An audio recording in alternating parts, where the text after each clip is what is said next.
Hello दोस्तों, स्वागत है आप सभी का अपने यूट्यूब चैनल मेकेजी में। तो दोस्तों, आज की इस वीडियो में डिस्काउंट से संबंधित प्रश्न को हल करना सीखेंगे।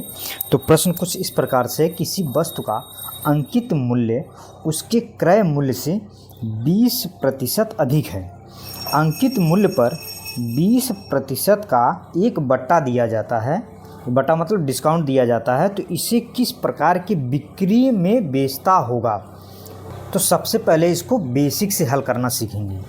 तो सबसे पहले इसको मानते हैं, लेट माना जिसकी कास्ट प्राइस होगी यानी सीपीजी होगा, कास्ट प्राइस।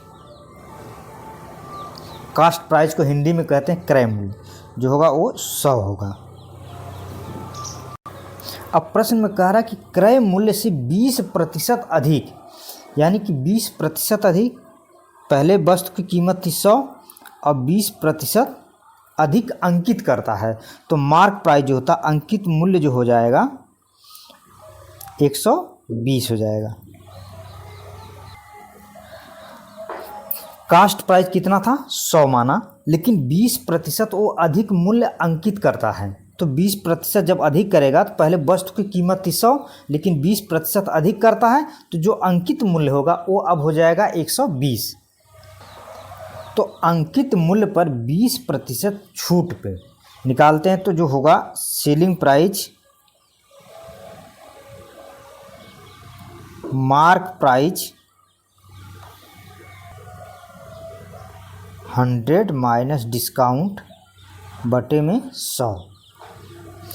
इसमें वैल्यू रखते हैं, तो एसपी मार्क प्राइस कितना 120, 100 डिस्काउंट कितना दिया है 20 का, बटे में 100।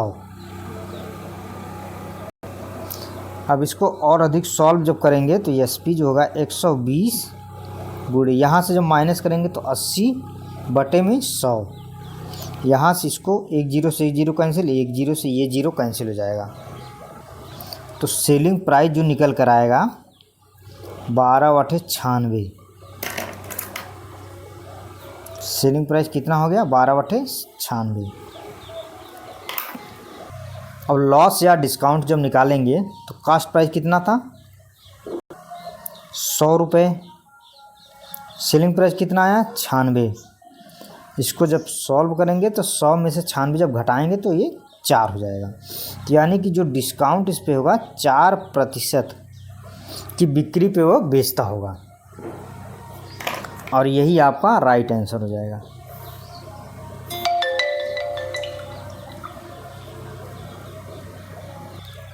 सेकेंड मेथड, जब भी प्रश्न में लगातार 2 छूट दिया जाए तो टोटल डिस्काउंट जो होता है प्रतिशत में D1 + D2 माइनस D1 गुणे D2 बटे में 100 ब्रैकेट में के बाद %।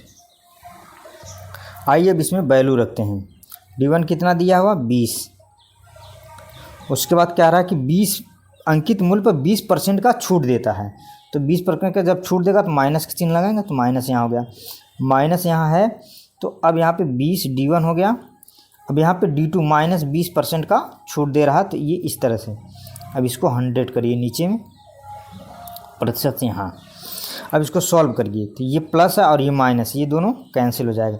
माइनस का गुणा इसके साथ करेंगे तो ये प्लस हो जाएगा। तो माइनस का जब प्लस हो जाएगा तो यहाँ पे कितना हो जाएगा 20 जब गुणा करेंगे तो 400 हो जाएगा यहाँ पे, अब बटे में 100। इस दो जीरो कैंसिल हो जाएगा और कितना यहाँ पे बचेगा 4, यानी 4%, यानी टोटल जो डिस्काउंट होगा वो कितना होगा 4% होगा। यही आपका राइट आंसर होगा।